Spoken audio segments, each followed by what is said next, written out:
మన ప్రభువును రక్షకుడైన యేసుక్రీస్తు వారి అతి శ్రేష్టమైన నామమునకు మహిమ కలుగును గాక. రెండు చేతుల పైకి దేవునికి స్తోత్రం చెప్పండి, గట్టిగా చెప్పండి, ఒకసారి చెప్పండి. చాలా సంతోషం.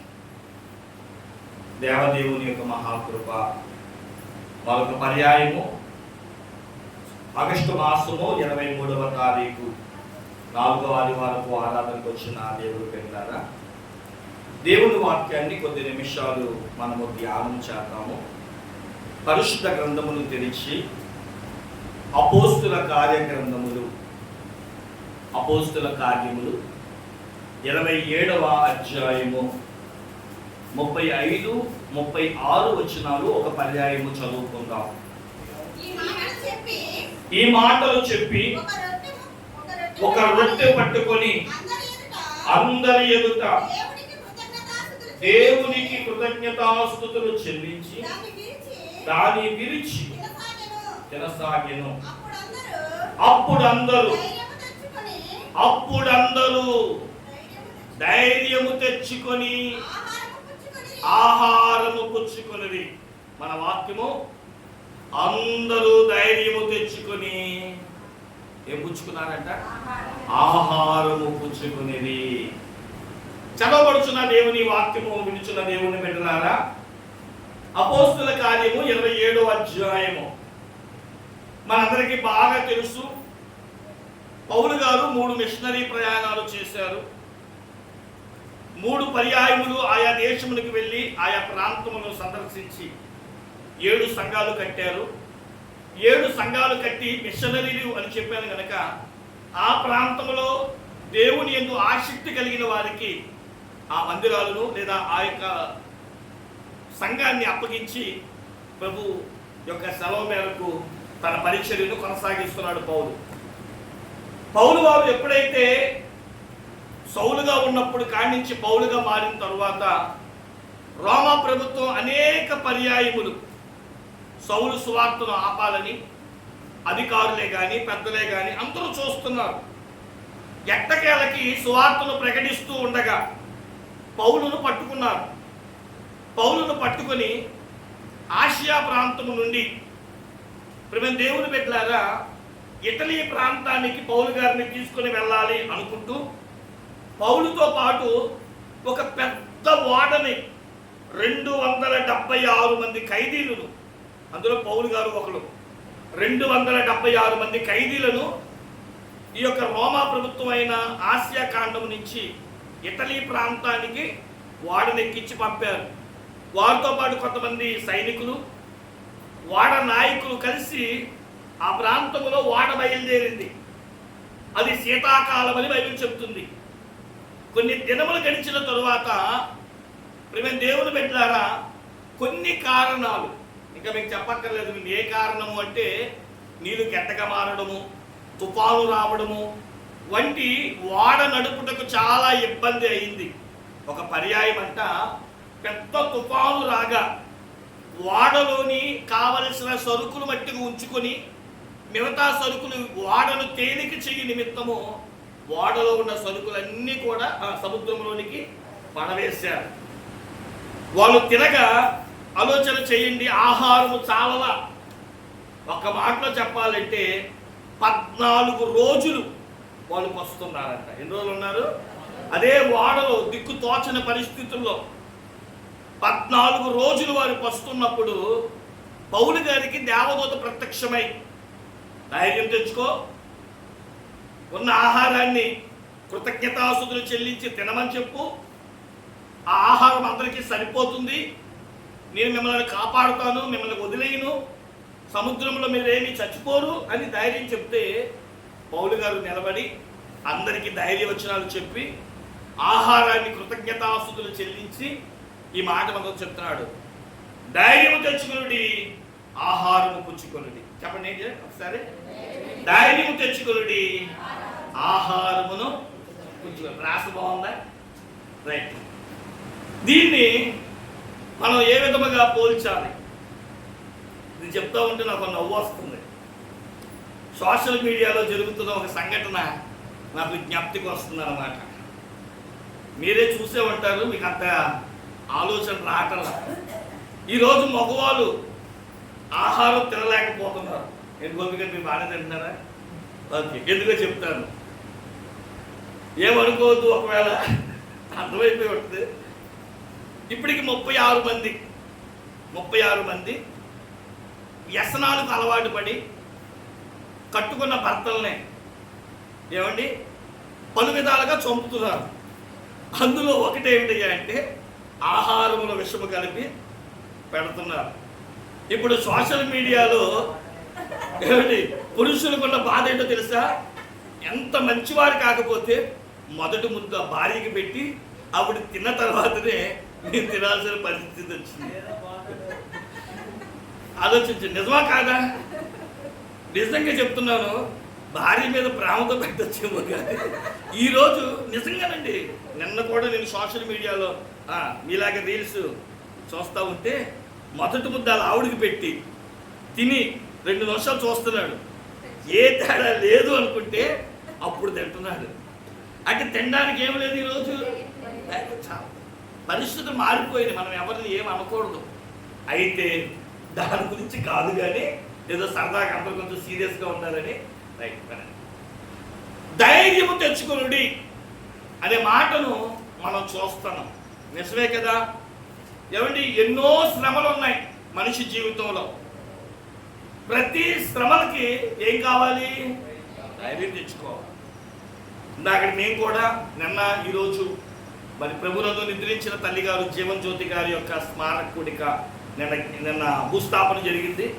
నిన్న ధైర్యపరిచయం. ఇప్పుడు కూడా వెళ్ళి ఏం బాగలేదని ఎలా ఉన్నారు ఏంటో కనుక్కొని మరి వాళ్ళు ధైర్యపరచడం జరిగింది. ఎందుకంటే మానవుడిది పిరికి హృదయం, ప్రతి దానికి కలవరపడిపోతారు. అందుకని పలుమార్లు ప్రభు యోహాను సువార్త 14:1 అలాగే కీర్తనలో కూడా దావీదు మహారాజు కూడా నా ప్రాణమా నీవేళ కృంగిపోతున్నావు అంటూ కృంగిపోతున్న తన హృదయాన్ని కూడా ఏం చెప్పుకుంటాడంటే ధైర్యము చెప్పుకుంటాడు. ఈరోజు వాక్యం వింటున్న మీలో కూడా కొన్నిసార్లు ఏదైనా వ్యాపారం పెట్టాలన్నా, బిడ్డల చదువులకైనా, ఉద్యోగాలకైనా ఖర్చు పెట్టాలంటే ధైర్యం చాలతలా. ఒక పేదవాడు ఈరోజు స్కూల్కి పంపించాలంటే ఏమంటే పంపించగలమా? ఎన్ని వేల రూపాయలు ఖర్చు అవుతున్నాయో. సరిగ్గా ఎవరైనా పిలిచి భోజనాలు పెడదామన్నా ఎన్ని వేల రూపాయలు ఖర్చు అవుతున్నాయో. ఏదైనా వ్యాపారం పెడదామన్నా ఎన్ని వేల రూపాయలు ఖర్చు అవుతున్నాయో. ధైర్యం చాలతలేదు. అంతెందుకు, దేవుణ్ణి చూడాలనుకున్నట్టున్న యోహాను భక్తులు కూడా ఏమంటారు తెలుసు? చదవండి ప్రకటన గ్రంథము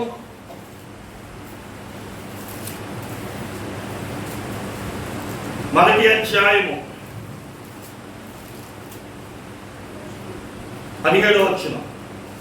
నేను ఆయన చూడగా చచ్చిన వారి వలె ఆయన పాదముల యొద్ద పడి తిని.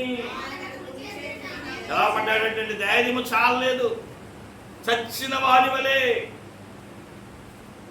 అందుకని చాలాసార్లు దేవుడు మనకి భయపడరాదు క్రీస్తు విశ్వాసి, భయపడి దిగులు పడరాదు సుమి, భయపడుటెందుకు బైబిలు నందున నయమగు వార్త నంబులుగలవు.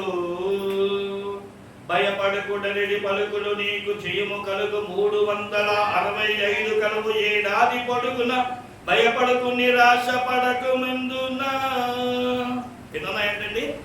365 సార్లు ఏమనుందట? భయపడవాక. ఎందుకు 365 సార్లే? ఎస్. ఎందుకంటే సంవత్సరానికి ఎన్ని రోజులు? అంటే మనం ఒక రోజైనా సరే ధైర్యంగా ఉండడానికి ఏం సాధన లేదు, మనకి ధైర్యం చాలలేదు.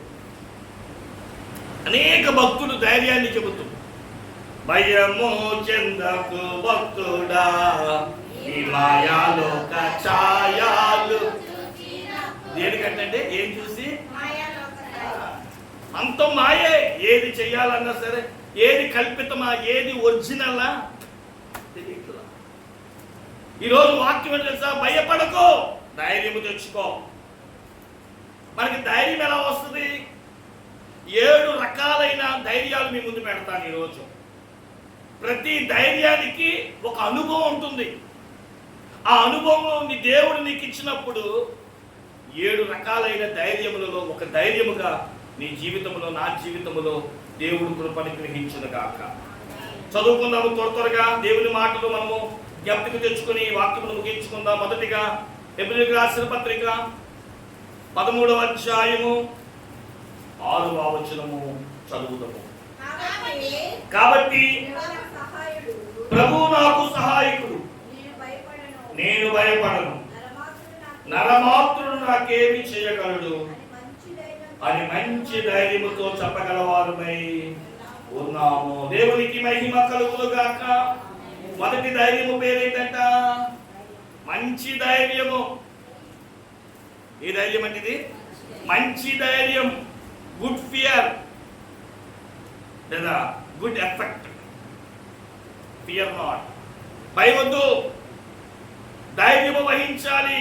అనగా ప్రియమైన దేవుని బిడ్డలారా, ఎప్పుడు మనకి ధైర్యం వస్తుంది? అది కూడా మంచి ధైర్యం ఎప్పుడు వస్తుంది అంటే దేవుడు మనకు సహాయకుడుగా ఉన్నప్పుడు. ఎవరంటండి? మనుషులు కాదు.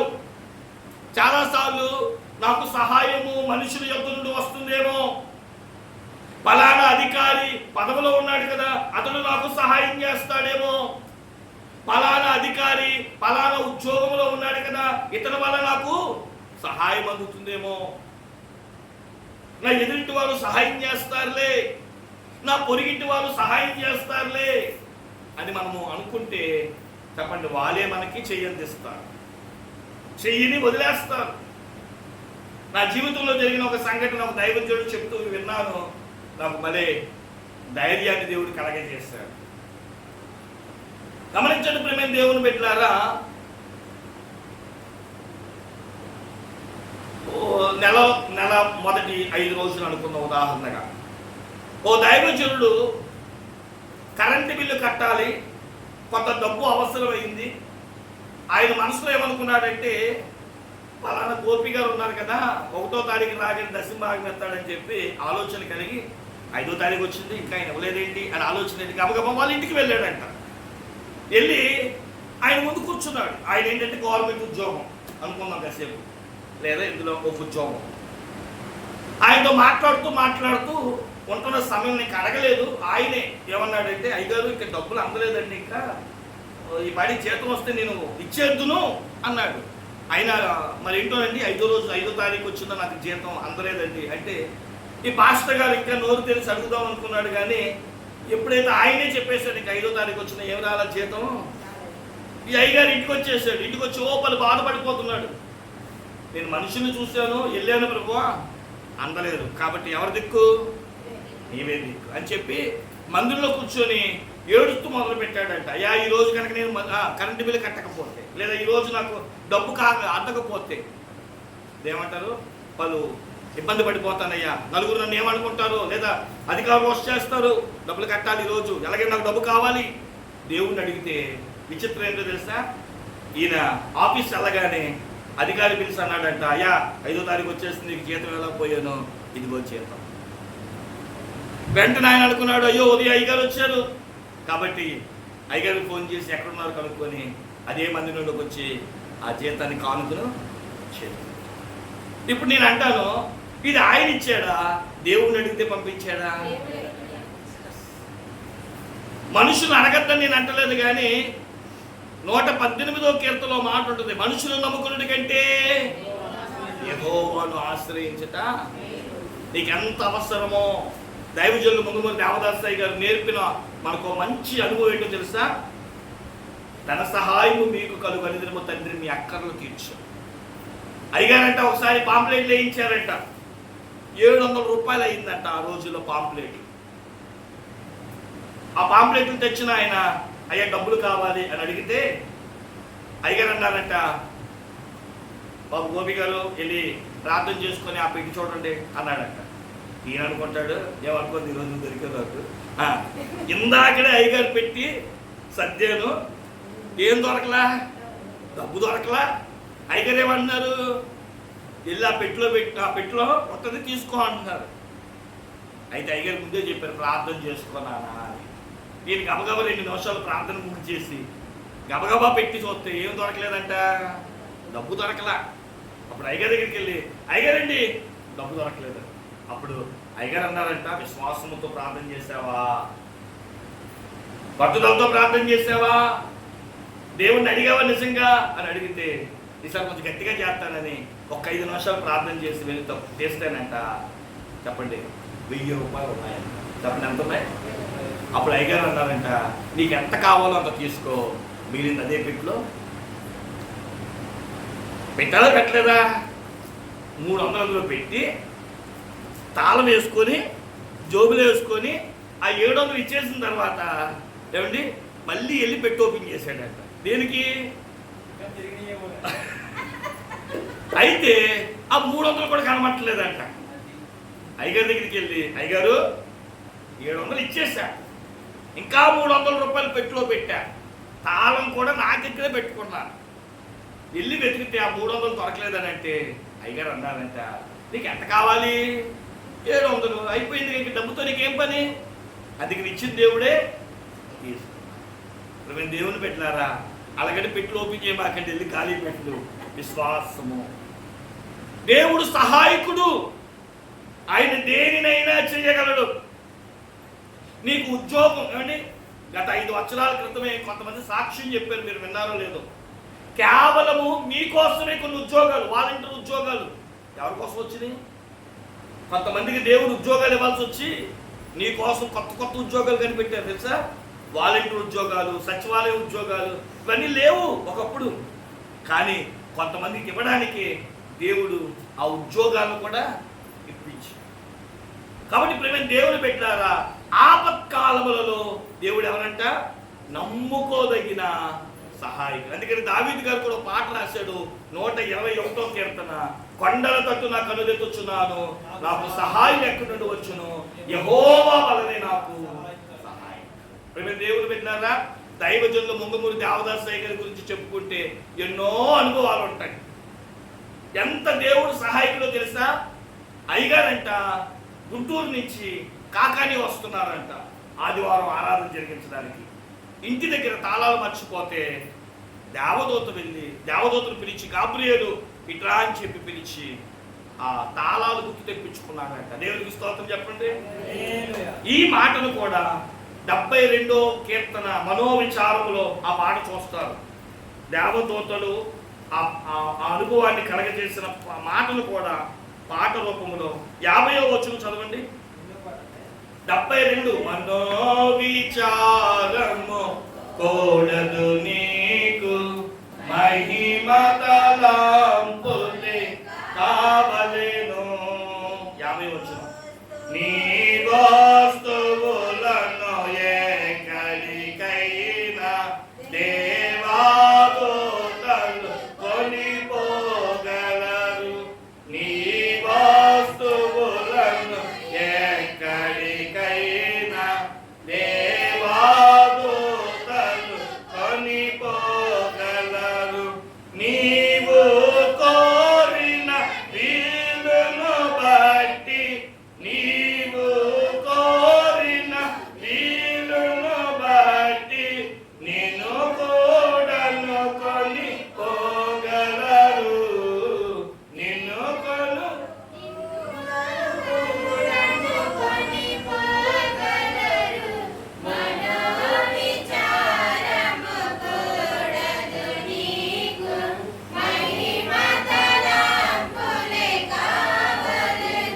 మనము విశ్వాసము కలిగి దేవుని సహాయాన్ని పొందుకోవాలి అంటే మనకి మంచి ధైర్యం అవసరం.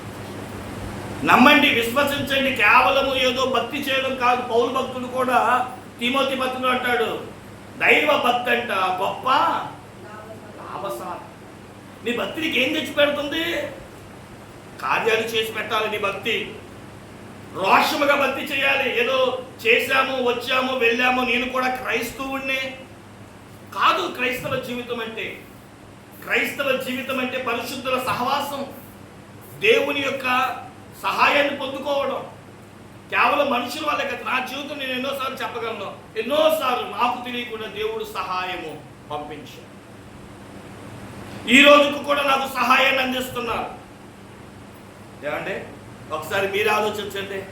మీ ఇంట్లో ఉన్న వాళ్ళే మీరే కష్టపడి సంపాదిస్తే కానీ మీ ఇల్లు గడవట్లేదే. ఒక దైవజనుడు నా ఇల్లు ఎలా గడుస్తుంది? మీరు ఇస్తున్నారా? మీరు ఇచ్చే కానుకలు లెక్క పెడదామా? సరిపోతుంది నాకు? మరి అయినా దేవుడు నన్ను ఎలా పోషిస్తున్నాడు? వేల రూపాయలు ఖర్చు అవుతుంది నాకు, వందలు కాదు, ఇంచుమించు 10,000 రూపాయలు ఈఎంఐలే కడుతున్నాం. దేవుడు మంచి స్థితిని ఇచ్చాడు, మంచి స్థాయిని ఇచ్చాడు. రానున్న దినాల్లో ఇంకా గొప్ప కార్యాలు చేయబోతున్నాడు. ఇవన్నీ ఎలాగయ్యా అంటే ఒకటే నమ్ముతాను, నేను ఎప్పుడు ఒకటే చెప్తాను, మీ కానుకలు, మీ దశమ భాగాలు, మీ క్రమ ఫలాల వైపు నేను చూడను. మీరు కానుకిస్తారా లేదా? నాకు చాలాసార్లు ఇబ్బంది పరిస్థితులు ఉంటాయి, నేను కాదన్నాం. కానీ నేను ఎవరిని అడుగుతానంటే మొదటిగా దేవుడు. మరుగైన ధనం ఉంది మా దగ్గర అంటాడు దేవుడు. ఎక్కడ ఉందంట? మీకు స్టేట్ బ్యాంక్ తెలుసు, ఇండియన్ బ్యాంక్ తెలుసు, కానీ ఎంతమందికి ఇక్కడ ఏమండి పరలోక బ్యాంక్ తెలుసు? బ్యాంక్ ఆఫ్ హెవెన్ ఎక్కడుంది? దైవ సన్నిధిలో కూర్చొని, దేవా నాకు కావాలి, ధన సహాయం నీకు కలుగు, ఏకాదన సహాయం మనకు కలుగు, అనుదినంబు తండ్రి మనకు ఆకరలు తీర్చు, మానాయాకరలు తీర్చు, గనుక నాకేమి కొదువా నాదుడుండా. దైవజనులు దేవదాసయ్య గారు లోదరిన్ ఆ యొక్క మినిస్ట్రీలో ఉంటూ ఆయన ప్రేమ దేవుని పెట్టారా బీసీ హాస్టల్ అంటారు. ఆ హాస్టల్ నడుపుతున్నప్పుడు ప్రభుత్వం వారి దగ్గర నుంచి ధనం ఆగిపోయింది. ఆ రోజుల్లో 10 రూపాయలు ఇచ్చేవారంట హాస్టల్కి, నెలంతా కూడా భోజనాలు పెట్టమని. సరిపోయేది కాదంట, గమనించండి. కానీ దైవజనులంట 9 రూపాయలు ఖర్చు పెట్టి తిరిగి రూపాయి వెనక్కి పంపించేసేవాడు. దశమ భాగం అండి మీరు ఇచ్చిన దాంట్లో అని. దైవజనులు పిలిచి అడిగారంట, దేవదాసు నువ్వు మమ్మల్ని అవమానపరుస్తున్నావు, మేము ఇచ్చింది చాలదు, కానీ తిరిగి మాకు ఇస్తున్నావంటే ఏం చెప్పాలి అంటే అప్పుడు రాశాడంట అయ్యగారు ఈ పాట, నాకేమి కొలువ నాదుడుండగా శ్రీకరుడకు దేవుడు నాకు శ్రేష్ఠ బాలకుడు, నా ప్రక్కనే ఉంటాడు ఆయన, నాకేంటయ్యా అడిగితే ఇస్తాడు. కావలసిన వెళ్ళా కనబడగలవు. నాకేంటంటే నేను అయ్యగారు మోకరించి ఒక రోజు భోజనాలు లేకపోతే ప్రార్థన చేస్తే పిల్లలు వచ్చారంట, అయ్యా భోజనం మిగిలిపోయింది, భోజనాలు పెట్టుకోండి. ఓ రోజు అయ్యగారికి భోజనాలు లేకపోతే ఆ ప్లేట్లన్నీ కూడా అందరూ ప్లేట్లు పట్టుకొని కూర్చోమని చెప్పి ఈ పాట పాడిచ్చారంట. ఈ పాట అయ్యేటప్పటికల్లా పిల్లలు భోజనం వచ్చేసింది. దేవునికి స్తోత్రం చెప్పండి. భక్తి, మన భక్తి దేవుడి దగ్గర నుంచి సహాయం పొందేయాలంటే నీలో ధైర్యం కావాలి, రోషం కావాలి. కష్టకాలంలో ఉన్నావా, నష్టాల్లో ఉన్నావా, ధైర్యం చెడిపోతుందా? అయితే మంచి ధైర్యం తెచ్చుకో. నీకు ఎప్పుడు ధైర్యం వస్తుందో తెలుసా? నేను దేవుని దగ్గర నుంచి సహాయాన్ని పొందాలి అనుకుంటే ఖచ్చితంగా మంచి హృదయంతో దేవుని దగ్గరికి వెళ్ళి ఆయన అడగగలిగితే ఆయన ఒకటి మంచి ధైర్యం ఇచ్చి తన మంచి సహాయాన్ని మనందరికీ అనుగ్రహించును గాక. కాబట్టి మనకి ఏం కావాలి చెప్పండి? మంచి ధైర్యం కావాలి. మంచి ధైర్యం ఎప్పుడు వస్తుందంటే దేవుడు సహాయము చేస్తాడు. ఇక రెండో విషయం, అప్పుడు ధైర్యం వస్తుంది. రెండవది ఫిలిప్పీయులకు రాసిన పత్రిక 1వ అధ్యాయం 14వ వచనం. ఫిలిప్పీయులకు రాసిన సహోదరులైన వారిలో ఎక్కువ మంది నా బంధకముల మూలముగా ప్రభువునందు స్థిర విశ్వాసము గలవాలి, నిర్భయముగా దేవుని వాక్యమును బోధించుటకు మరి విశేష ధైర్యము. ఫిలిప్పీ సంఘములోనంట వాక్యము చెప్పడానికి భయపడతా ఉంటే వాక్యమును బోధించే టాలెంట్ అంట దేవుడు విశేషంగా ఇచ్చాడంట. దేవునికి స్తోత్రం చెప్పండి. అందరి ప్రసంగాలు వేరు, మన ప్రసంగాలు వేరు. మీకు తెలుసా, చాలా మంది అంటుంటారు, ఒకవేళ ఎవరైనా బయట నుంచి వచ్చి ఉంటే ఈ మాటలు విన్నా ఏమంటే మేము హోసన్న వాక్యాలు విన్నాము, ఏసన్న గారి వాక్యాలు విన్నాము, వాళ్ళ వాక్యాలు విన్నాం, కానీ అన్ని వాక్యాలు కాదంట బైబిల్ మిషన్ వాక్యాలు. గమనించారు ఎప్పుడైనా మీరు? వాళ్ళ బాధ వేరు, వాళ్ళ సిద్ధాంతం వేరు, వాళ్ళ అనుభవాలు వేరు. ఎందుకంటే దేవుడు ఒక విశేషమైన మార్గంలో కూడా మనం తీసుకుని వెళ్తాడు. విశేషం అంటే ఏంటో తెలుసా? ప్రత్యేకత. నేను చెప్పగలిగే మాట, గత 8 సంవత్సరాలుగా నేను యూట్యూబ్లో వాక్యం చెప్తున్నాను. ఎన్ని సంవత్సరాలు? సేవలోకి వచ్చి 16 సంవత్సరాలు అనుకోండి. 8 సంవత్సరాలుగా యూట్యూబ్లో వాక్యం చెప్తూ ఉంటే నాకు వచ్చిన సాక్ష్యం ఏంటో తెలుసా? అయ్యగారు, ఎంతోమంది దైవజనుల వాక్యాలు మేము విన్నాము, కానీ మీ వాక్యాలు ప్రత్యేకత ఉన్నాయి. దేవునికి స్తోత్రం చెప్పండి. అందరిలాగా ఉండవండి మీ వాక్యాలు, కానీ ఎంతో కొంత నేర్చుకోవడానికి అనువుగా ఉంటుంది. ఒక మూల వాక్యము కనీసం 3 అనుభవాలు చెప్పి వాక్యాన్ని చెప్పడం జరుగుతుంది. నన్ను చాలామంది అంటే నా తోటి వారే నన్ను అవమానపరచాలని ఏహెచ్కేలు పెడతాడులే వాక్యం, ఓ మూలవాక్యం 3 ముక్కలే కదా అంటారు. ఆ 3 ముక్కలు నేను అన్నాను నుంచి నువ్వు చెప్పరాదా? ఏమంటే నిజంగా చెప్తున్నాను, అది ఘనత నేను అన్నగా నేను ప్రభుని బట్టి నేను చెప్పగలిగిన మాట ఏంటి తెలుసా? నా స్నేహితులే మేము కూడా వాక్యం పెడతాం చూసుకో అని ఓ 10 రోజులు పెట్టుంటారేమో. దాని తర్వాత నా దగ్గరికి వచ్చి అడిగిన మాట ఏంటి తెలుసా? ఎంత ఓపిక అయ్యా నీకు. ఎందుకని దినాలు అంటుంటే గడిచిపోతుంది. మీకు ఎలా ఉందో తెలియదు, కానీ ఇప్పుడు వాక్యం చెప్పి రేపు పొద్దునకి వాక్యాలకి టైం ఉండట్లా. ఇంట్లో పిల్లల్ని చూసుకోవాలి, భార్యను చూసుకోవాలి, సేవను చూసుకోవాలి, సంఘాన్ని చూసుకోవాలి, వాక్యాన్ని చెప్పాలి.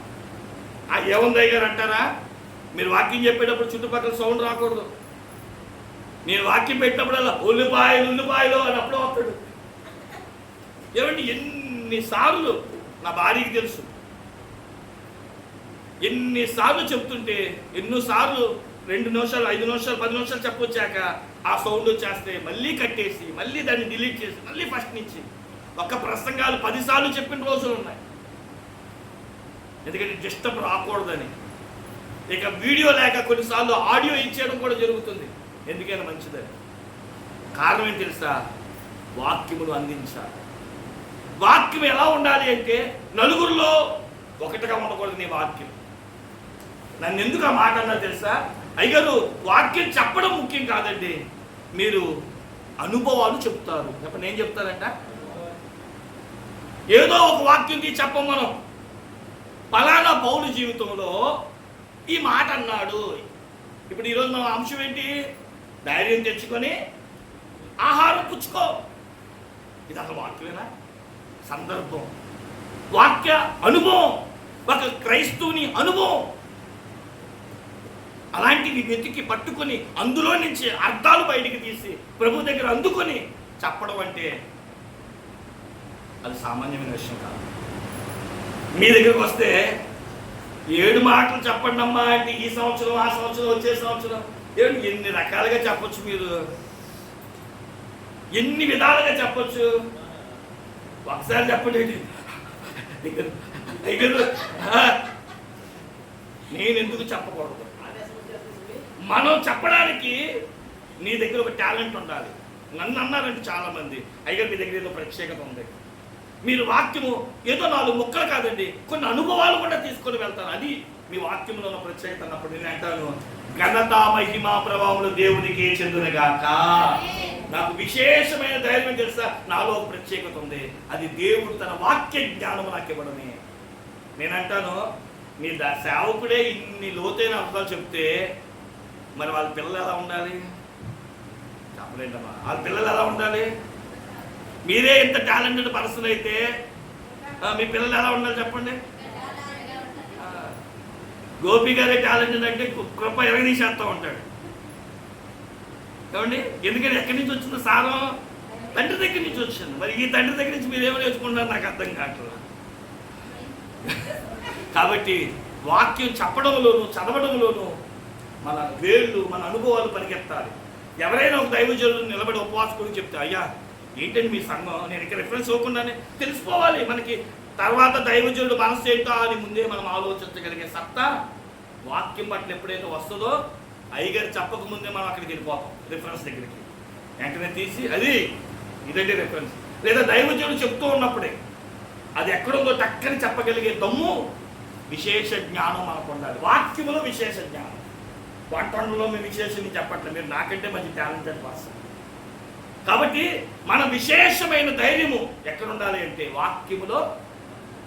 దేవుడిని అడగండి, దేవుడు గొప్ప కృప కలిగిన దేవుడు. నేను అంటాను, నేను ఏ కాలేజీలో చదవలేదని, ఎక్కడికి నేను వెళ్ళాల, అన్యుల కుటుంబంలో పుట్టి ఏమండి ఒక దైవజనురాలు, పాప అమ్మగారికి కూడా చదువులేదు, పరమజ్యోతి అమ్మగారు. అమ్మగారు ఎప్పుడు నవాహు కాకి గురించే చెప్పేది. కాకి వచ్చేది ఇడ్లీ, నాకు ఇడ్లీ పట్టణం ఇచ్చేదని, నవాహు కాకి కూడా అలాగే ఏమంటే పీరుగులు ఏరుకుందని, ఇలా ఈ వాక్యాలు చెప్పేవారు. కానీ దేవుడిని అడిగి ఆయన పాదాల దగ్గర తెలుసుకొని కొన్నిసార్లు వ్యక్తుల దగ్గర కూడా విని నేర్చుకుంటాం. తప్పు లేదండి, ఇతరుల దగ్గర నేర్చుకోవడం తప్పు లేదు, వాక్యాలు వినడం తప్పు లేదు.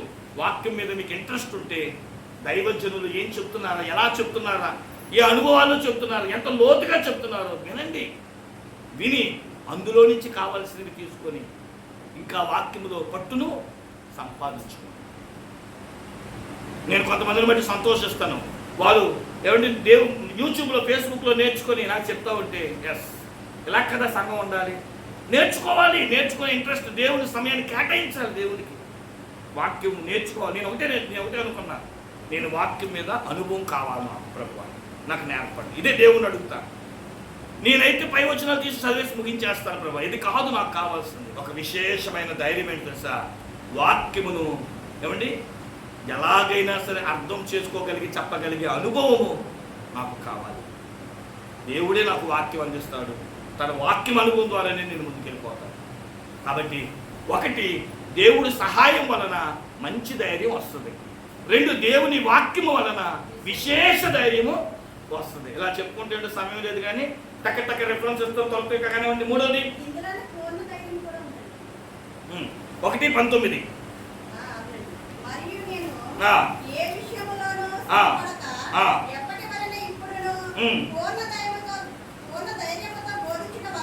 పూర్ణ ధైర్యం ఎందుకు వచ్చిందంట? దేవుణ్ణి బట్టి దేనికి భయపడక. చెప్పండి, దేన్ని బట్టి అంట? దెయ్యం నీ ముందు వచ్చిన ఏం చేయకూడదు చెప్పండి. అది పరమదేవుండే నా పక్షమై ఉండగా నరుడేమి చేయగలడు, ఆ పరమాత్ముడే నా చెక్కికి చేరగా పాప హరుడేమి చేయగలడు. ఆ పరమ రక్షకుండే నా పక్షమే ఉండగా పిచాచి ఏమి చేయగలదు అన్నారు దైవజనులు. ఏం చేయదంట పిచాచి? ఇప్పుడే నేను పేరు వద్దులేండి, గొప్పకి యూట్యూబ్లో వస్తుంది కదా, నన్ను కార్యక్రమం చేశారు కదా, వెళ్తే వాళ్ళు అంటున్నారు, వాళ్ళ ఆయన గారు, రాత్రి మా ఆవిడ నా దగ్గరికి వచ్చిందండి, కళ్ళతో చూశానండి, ఏమో వాళ్ళ అనుభవం వాళ్ళకి. కానీ బైబిల్ ఒక మాట చెప్తున్న మాట ఏంటంటే, దెయ్యము నీ ముందు వచ్చిన ఏమవుకోండి చెప్పండి, చెడయక భయపడక పూర్ణ ధైర్యముతో నువ్వు నన్నేమి చేయగలవో సాతానా పో అని కలిగే దమ్ము ధైర్యము మనకి చెప్పగలమా? ఒక ఆవిడ కాకాని తోటలో దెయ్యం వస్తుంది అని అంటే, అమ్మ ప్రార్థన చేయి, సైతాన్ పో. మన సైతాన్ ఎదుర్కొన్న అమ్మగారు చెప్పించారంట అక్కడ ఉన్న వాళ్ళే. ఆవిడ కొంచెం హిందీ ముస్లిం కలిపి ఉందేమో, సైతాన్జీ జావోజీ అని. ఏంటంటే సైతాన్ గారు వెళ్ళండి అని వెళ్తాడు. అలాగంటే సైతాన్జీ జావోజీ అంటుంది. అమ్మ అలాగంటే అది వెళ్ళదు, ఏమండి సైతాన్ గారు మీరు వెళ్ళండి అంటుంది. ఆయన అలాగనుకోండి, ఏమన్నా చెప్పండి, పో సైతాన్, నీకు సిగ్గులేదా? అయ్యారు అలా అన్నారు, నీకు సిగ్గులేదే నా దగ్గరికి వచ్చావు? బతుకులాడకండి వాడిని చూసి, వెళ్ళండి గురువుగారు వెళ్ళండి అమ్మాకండి, పోవే సాతానా అని చెప్పి వాడిని కసరాలంట. నువ్వు ఆడదాను కాదు, మగదాను కాదు, ఎందుకే నువ్వు అన్నారు దైవజనుడు. కాబట్టి గమనించిన ప్రేమ దేవుని పెట్టారు. భయపడక దేవుడు నీకేమిస్తాడంట? పూర్ణ నా సేవా జీవితం మీకు చెప్తే ఇదే మళ్ళ మీద చెప్తాను. మీ అందరికి తెలుసుగా హెప్సిబా శ్రీనివాసరావు బాయిలేడు పాక చెప్తుందిగా, అక్కడి నుంచి వస్తుందంట మధ్యాహ్నం 1 గంటకో 2 దెయ్యం పట్టిందంట. వాళ్ళ ఆవిడకో లక్కకో నాకు గుర్తు రావట్లేదు. ఆ లక్కక అమ్మగారికి బాగా గుర్తుంది. నన్ను వెళ్ళి ప్రార్థన చేయమంది. అయ్యగారు మా అక్కకి దెయ్యం పట్టింది, మీరు వచ్చి ప్రార్థన చేయాలంటే అప్పటికి నాకు దెయ్యం అంటే భయం. ఇదే వేదిక మీద మా మావయ్యని అన్నా, మావయ్య నువ్వు రా మావయ్య, ఇద్దరు వెళ్తాం, ఒక దెయ్యం ఏరా అన్ననుకో ముందు నేను పారిపోతాను అని చెప్పి ఇదే మాట మా తిరుమూర్తులు మా ఆయన తీసుకొని ఏమండి ఆ ఇంటికి వెళ్ళాం. విచిత్రం ఏంటి తెలుసా, వెళ్ళే ముందు ఇక్కడ ప్రార్థన చేసుకున్నా, అయ్యా నీ సేవకుడు చూసి ఏరా అందంటే పారిపోయేవాళ్ళు మొదటిగా నేను ఉంటానయ్యా, అలాగే నీకు అవమానం ఏమంటే రేపు నుంచి వచ్చాడు మా పాస్టర్ గారు వచ్చారు గట్టిగా అరిచినప్పుడు పారిపోయాడంటే ఏమంటే వస్తుంది మళ్ళీ సంఘానికి అవమానం పట్టుకోమా. నేను దేవుణ్ణి అడిగే ప్రభువా, నేను నీకు తప్ప దేనికి భయపడకూడదు అనుకుంటే నిజంగా చెప్తున్నానండి. ఇప్పుడు మన వాళ్ళు అంటారు మా అయ్యగారు 4 దెయ్యాలు వదిలిచ్చారని, కానీ ఇంతవరకు దెయ్యాన్ని చూడలేదమ్మా. దేవుడికి స్తోత్రం కలిగిన కాక.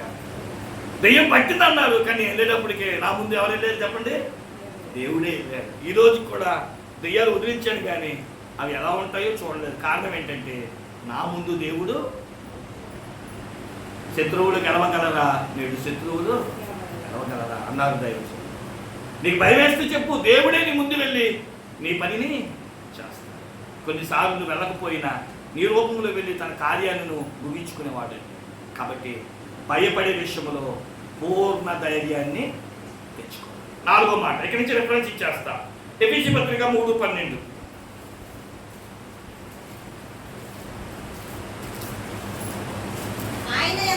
ఆయన అందరి విశ్వాసము చేత ధైర్యమును నిర్భయమైన ప్రదేశమును ఆయనను బట్టి మనకు కలిగి ఉన్నది. విశ్వాసము చేత ధైర్యము లేదా విశ్వాస ధైర్యము. మన విశ్వాసమే మనకి ఏమిస్తుందంట, ధైర్యాన్ని. 4వది ఏంటి అంటే మన విశ్వాసమును బట్టి ధైర్యము, విశ్వాస ధైర్యము. 5వ మాట రోమాపత్రిక 15వ అధ్యాయము 16వ వచనం. ఇక్కడి నుంచి స్పీడ్కి వెళ్ళిపోతున్నాను. రోమాపత్రిక 15:16. ఇదే హేతువు చేసుకుని ఏంటంట, ఎక్కువ ధైర్యము కలిగి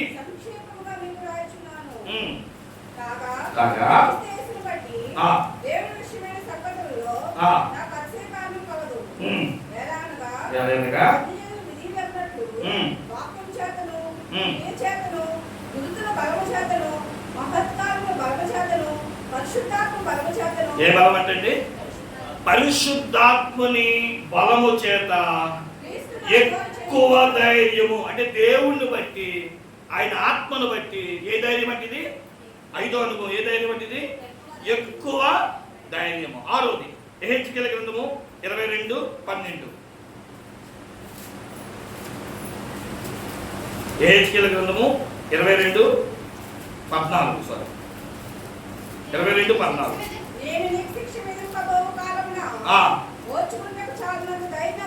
ఓర్చుకున్నకు చాలినంత ధైర్యము నీ హృదయమునకు. అంటే దేవుని ఎదుట నిలబడగలిగే ఓర్చుకునేంత ధైర్యము. దేవుని ఎదుట నిలబడడానికి మనకి ఏం కావాలంట, ఓర్చుకునేంత చాలినంత ధైర్యము మనకు కావాలి. 7వది మొదటి దినవృత్తాంతముల గ్రంథము 17వ అధ్యాయము 25వ వచనాన్ని చదివి ముగించుకుందాం. మొదటి దినవృత్తాంతముల గ్రంథము 17వ అధ్యాయము.